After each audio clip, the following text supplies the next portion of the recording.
Have you ever wondered what happens when evil is so meticulous, so precise, that it seems to be the work of something beyond the human? What if I told you that a 22-year-old woman was found cut in half, her body perfectly clean, without a drop of blood on the floor, as if it had been prepared to be displayed? This is not an urban legend. It's not a horror script. It's a true story, and it remains unexplained to this day.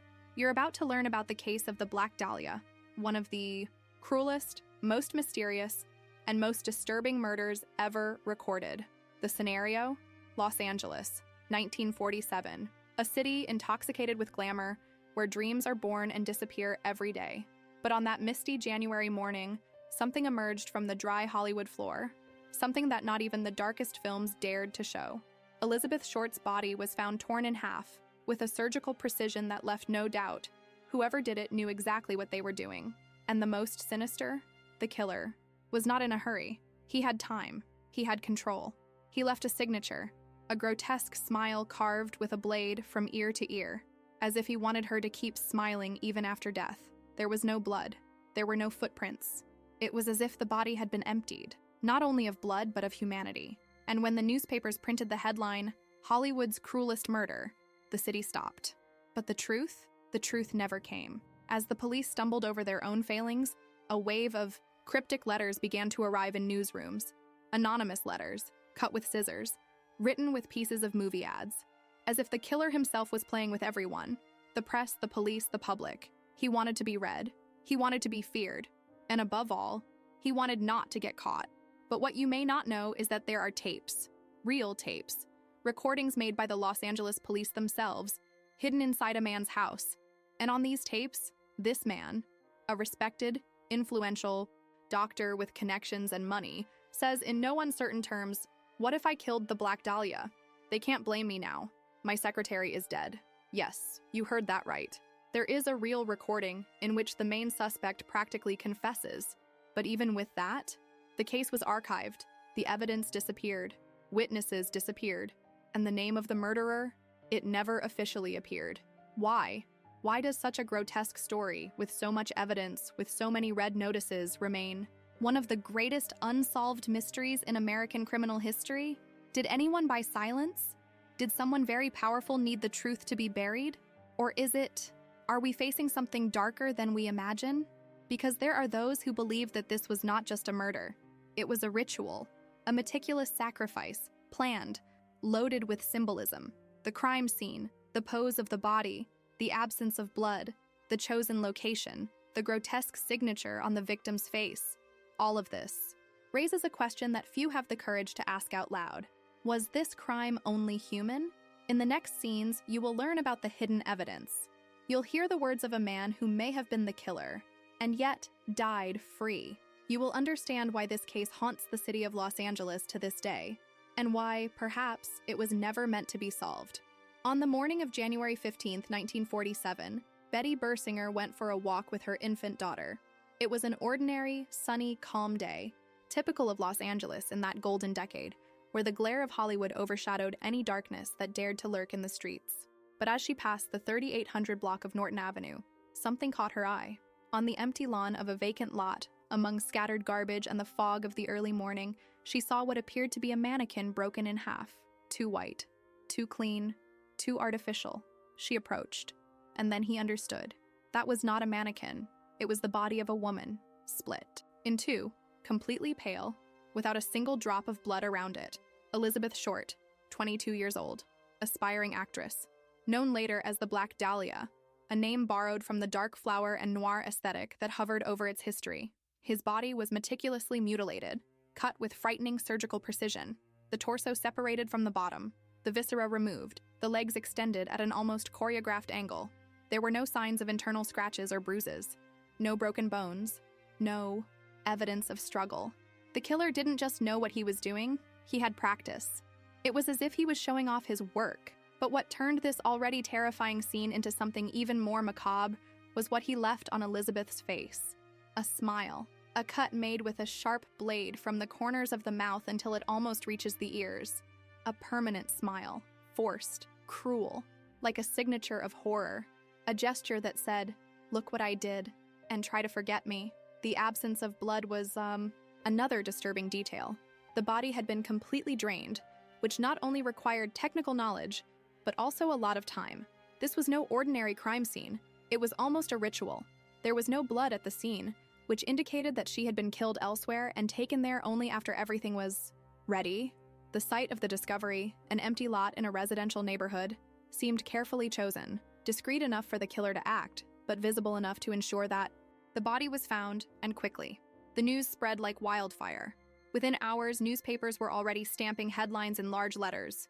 Body cut in half found in LA. Horror takes over Hollywood. Who killed the Black Dahlia? Element.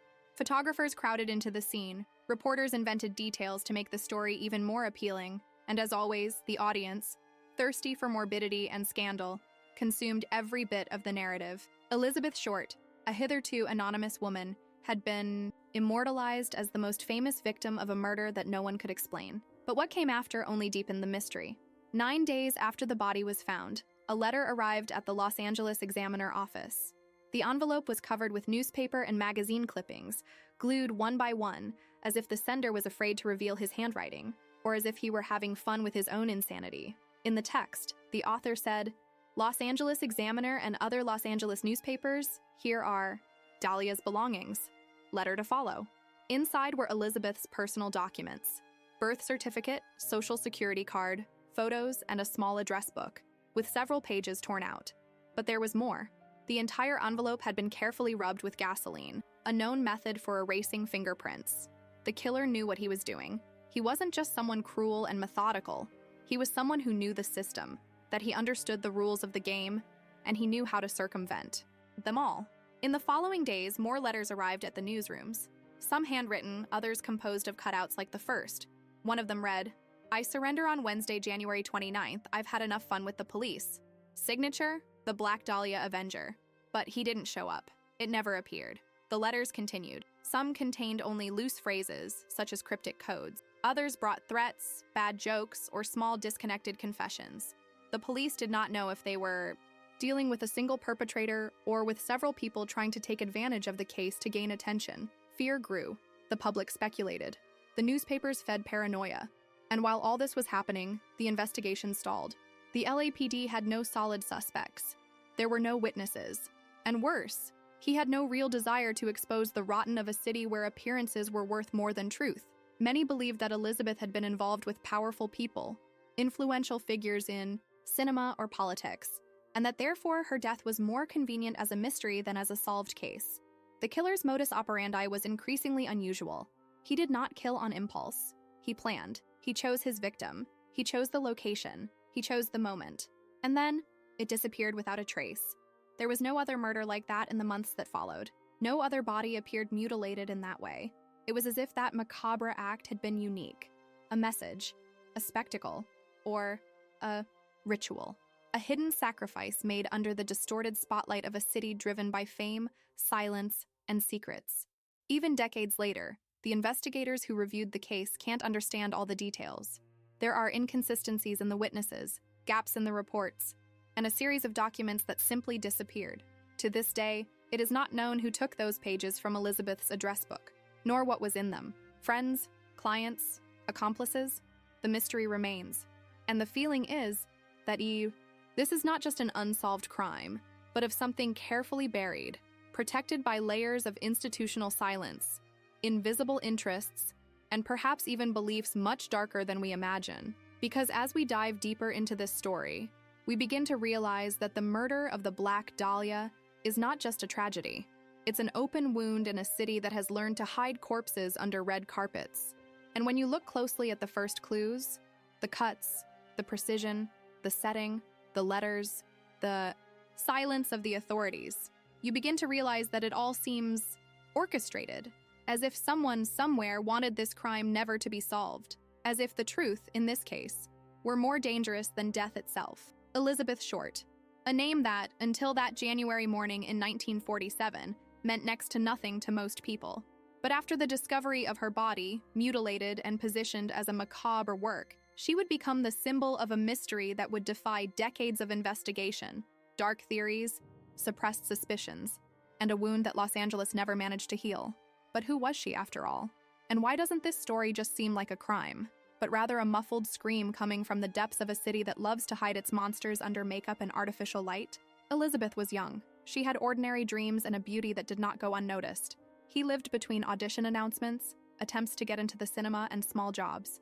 Like so many other women who came from other cities, Elizabeth saw in Los Angeles a promise, the promise of being seen, to be chosen, to be someone. And maybe that's exactly why his story hurts so much, because she represents thousands of women who walked the same sidewalks, with the same dreams, and who disappeared in silence. She arrived in town with Robert Red Manley, a traveling salesman with whom she had a brief liaison. He told police he met her in San Diego, where she was staying with a friend. Elizabeth had hitchhiked to Los Angeles. Red agreed. On January 9th, he drove her to the Biltmore Hotel downtown. According to him, it was the last place he saw her. He said that she mentioned meeting a sister who was coming to town. No one knows if this sister actually existed, and no one else saw her alive after that. The Biltmore was, and still is, a classic luxury hotel, with ornate lounges, red staircases, and chandeliers that hang like ghosts from the past. It was Elizabeth's last known location, and it wasn't long. Before her presence, there became legend. Guests began to report strange things: a sweet perfume in the air, footsteps in the corridor when there was no one, a figure in a black dress seen in the mirrors or at a glance on the stairs. Some said they saw her walking in the lobby, staring into the void, with the same face that appeared in the headlines, only now, lifeless. Whether this is true or not matters little to many. What matters is what these stories say, that Elizabeth never left, that his presence was trapped between the golden columns and the cold corridors, as if your soul was waiting for someone to finally tell your story the right way. No labels, no sensationalism, only the truth. But truth was scarce when it came to Elizabeth. The media, always hungry for scandals, painted his portrait with distorted paints. They began calling her the Black Dahlia, inspired by a film noir of the time, the Blue Dahlia, and the fact that she used to wear black clothes, striking eye makeup, and had a mysterious aura that defied the standards of the time. They insinuated that she was promiscuous, who lived on favors, who was looking for powerful men, who frequented bars, parties, and that perhaps he had made enemies, the kind of narrative that turns a victim into a culprit. But, in fact, almost none of this has proven to be real. Most of the stories that circulated about her were made up or exaggerated, and what was left for real was a lonely young woman trying to survive in a cruel city. A young woman who slept at the house of acquaintances, who wrote letters to her mother saying that everything was fine, who tried hard to look happy, even when she clearly wasn't. Can you imagine what it's like to be swallowed up by a city that promises you everything, but gives you nothing but emptiness? The saddest thing is to realize that, even after her brutal death, Elizabeth continued to be exploited. The sensationalism of the time transformed her into a character, a product. The crime was romanticized, fetishized, repeated to exhaustion in newspapers, books, movies. But the girl behind the myth, that was forgotten. And this is where something even more unsettling comes in, because the more you research Elizabeth, the more you realize how her story has been manipulated, as important details were ignored, how people around her disappeared, changed versions, or were simply erased from the records. And then the question arises, was all this just incompetence of the police? Or was there someone interested in erasing her tracks and what she might have seen? This kind of factual emptiness, these gaps that repeat themselves, this institutional silence, make room for another, even darker layer of history, a layer that borders on the paranormal. Many believe that cases like this, shrouded in pain, injustice, and brutality, create fissures, cracks where reality seems to bend, where time stops, where the victim's presence does not go away. And the case of the Black Dahlia is full of these fissures. The Biltmore isn't the only place where they say they see Elizabeth. Other historic buildings in Los Angeles, including old studios and abandoned homes, are the subject of reports of apparitions, whispers, and female figures in black disappearing into the shadows. It may seem like fantasy, but when it comes to real horror stories, the scariest is not always what can be explained. By the way, I want to know what you think about it. Do you believe that places like the Biltmore can really retain the energy of tragedies like this? Right here in the comments, she's still there. I want to see how many of you feel the same chill that I feel every time I revisit this part of the case. And if you've made it this far, tell me, was Elizabeth Short just another victim of a ruthless killer? Or was she silenced by something much bigger, dirtier, and perhaps more organized than we imagine? He writes, "This was never just a murder. I want to know who's really paying attention, because what's next? It can change everything you think about this case. Now that we understand who Elizabeth Short was, her journey to the Biltmore Hotel and the trail of shadows she left on the streets of Los Angeles, it's time to dive into an even darker part of this story: the theories, the suspects, the faces behind the curtain. Because if the murder of the Black Dahlia was cruel enough, what came after was a grotesque spectacle of silence, manipulation, and names that disappeared before they could be held accountable. This is not just an unsolved crime, it's a puzzle with pieces deliberately torn off. The first name to emerge as a suspect was precisely the last man to see Elizabeth alive: Robert "Red" Manley. He was not a criminal, nor someone with a history of violence. He was a traveling salesman, an ordinary man who met Elizabeth in San Diego and agreed to take her to Los Angeles, from where she hoped to meet her sister. According to Manley himself, he left her in the lobby of the Biltmore Hotel and never saw her again. So far, everything seems relatively simple. But Manley's behavior after the crime raised doubts. When questioned by police, he agreed to take a polygraph test, and passed. He also agreed to be subjected to the administration of sodium pentothal, a substance known at the time as truth serum, and even under the influence repeated the same version. He had nothing to do with the murder. The police found no evidence against him. But even then, something didn't feel right. Years later, in 1954, Manley was admitted to a psychiatric hospital after he began to hear voices. During his hospitalization, he even stated that he was being persecuted by entities that wanted him to confess to a crime he did not commit. Coincidence? Psychotic break? Or guilt stifled for years? Manley's name remains as a silent shadow in the case, one of those loose threads that no one knows for sure if it pulls or leave it where it is.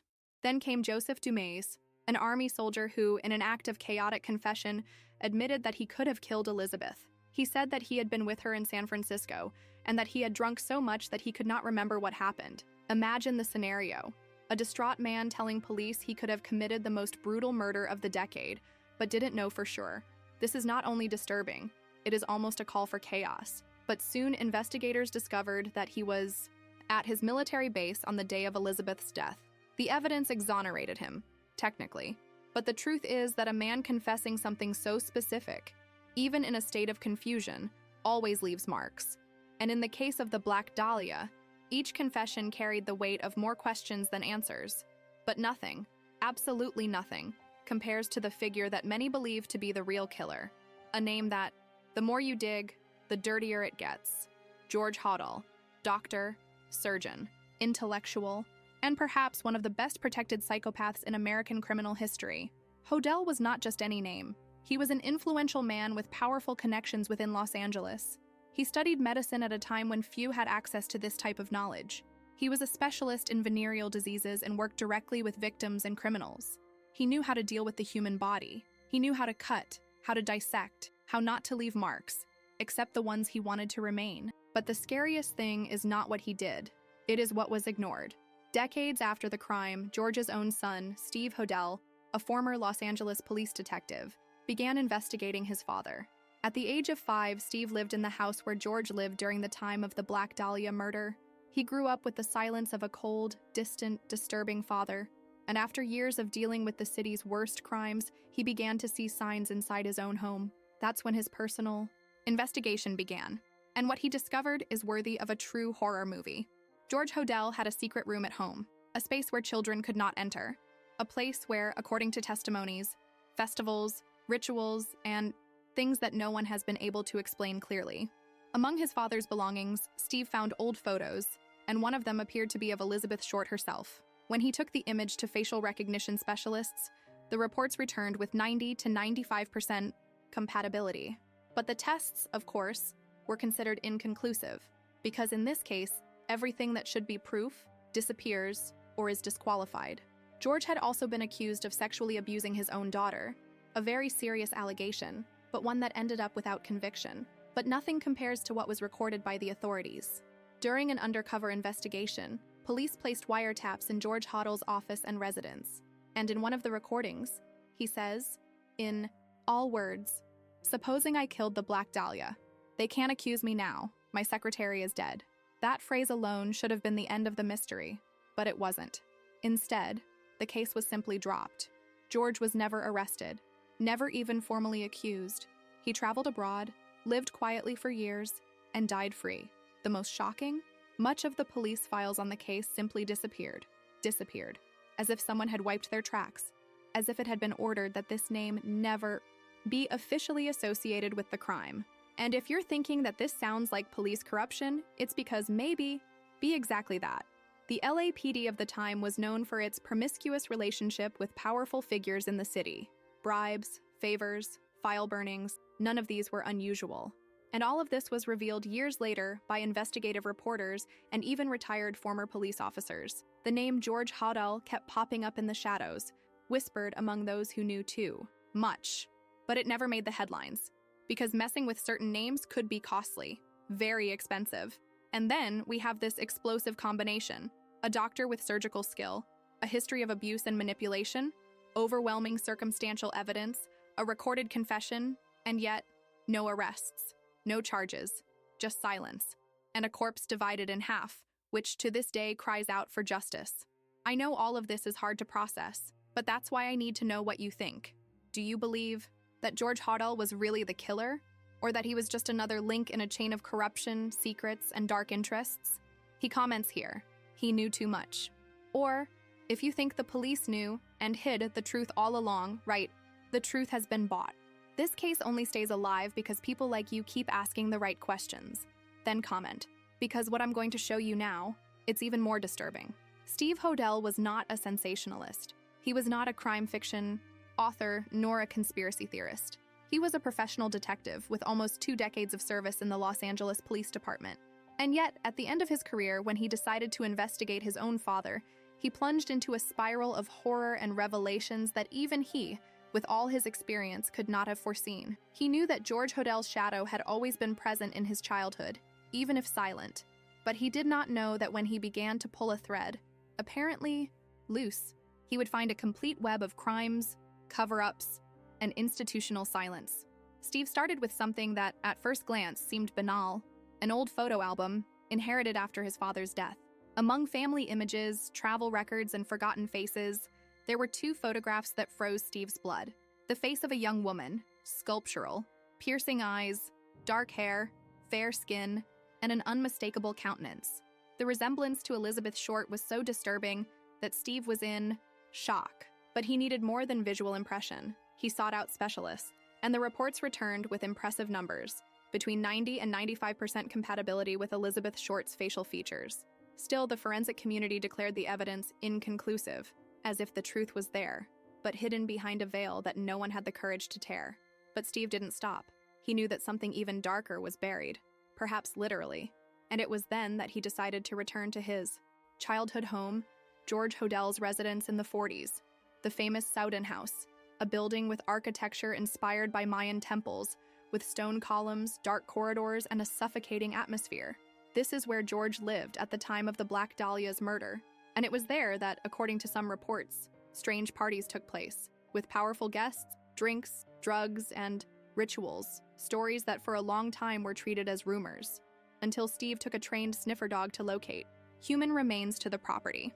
The dog did not hesitate. It stopped repeatedly in the basement and in specific areas of the grounds.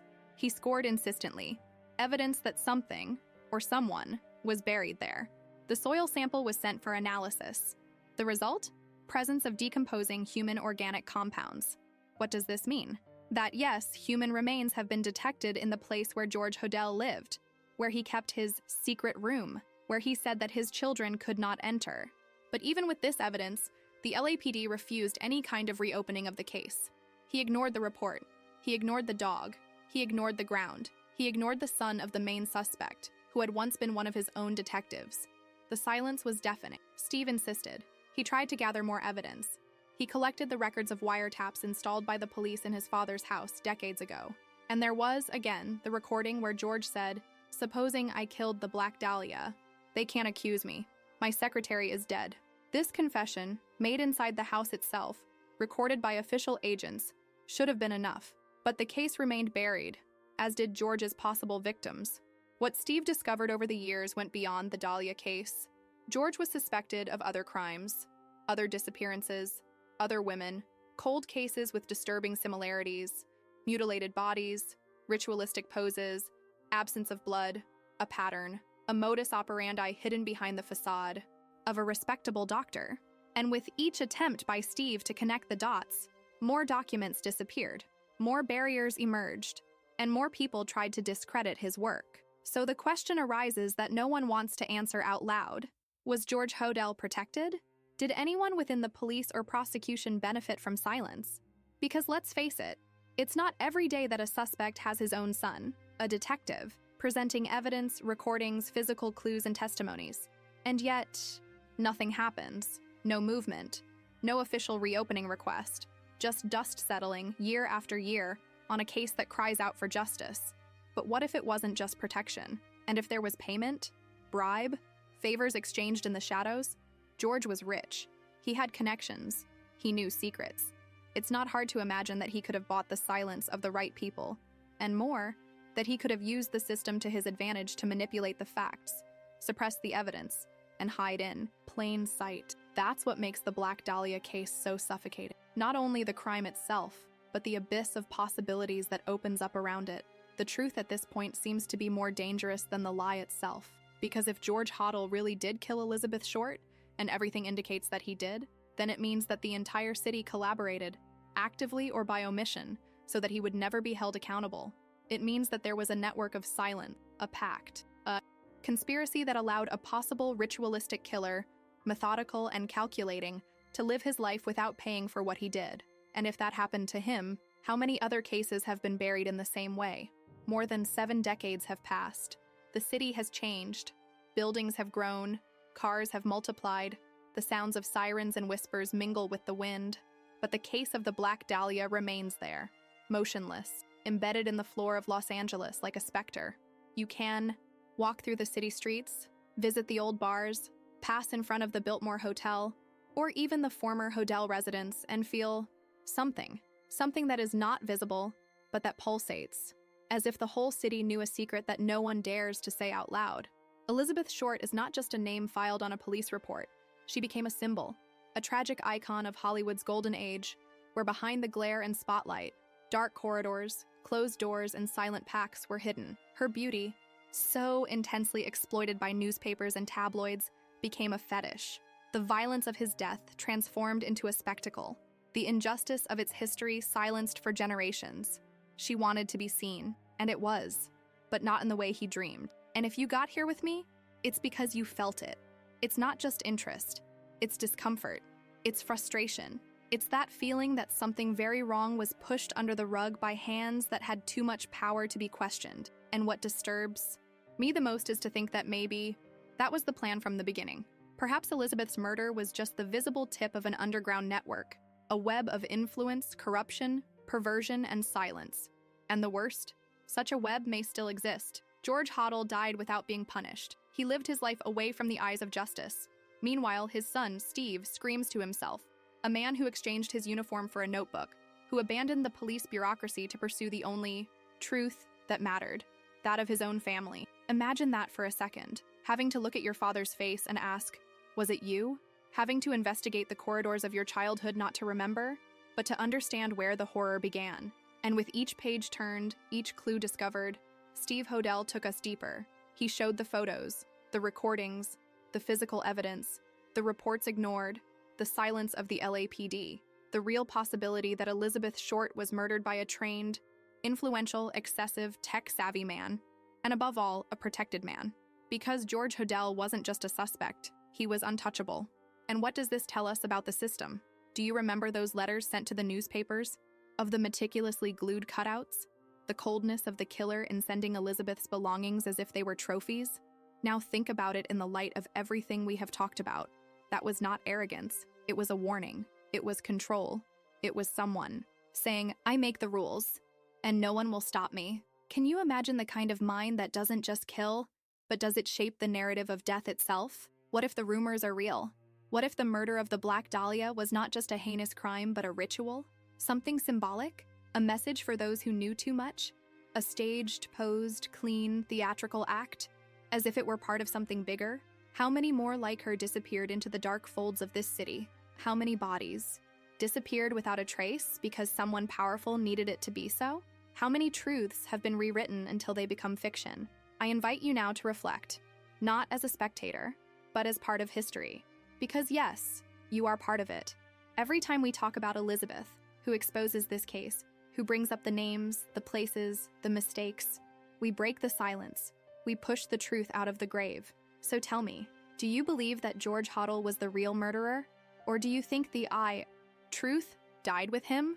Write here in the comments, justice for Elizabeth, if you believe that this story still deserves a true outcome. Or write, the case is still alive, if you feel that all this still pulsates, still breathes, hidden under the surface. Because I'm going to read it, and together, we will keep this conversation alive. Because when society forgets, the horror repeats itself. And if this video touched you, if you felt the weight of every word, every image, every silence, then you already know what to do. Subscribe to the channel now. Turn on notifications. Here, we talk about what no one has the courage to. Here, we open files that they preferred to keep closed. And share this video with someone who needs to know this story. Someone who may never have heard of Elizabeth Short. Because the more people know, the more difficult it will be to bury her again. And get ready. Because the next story I'm going to tell you, it can be even more distracting, and you won't want to hear it alone.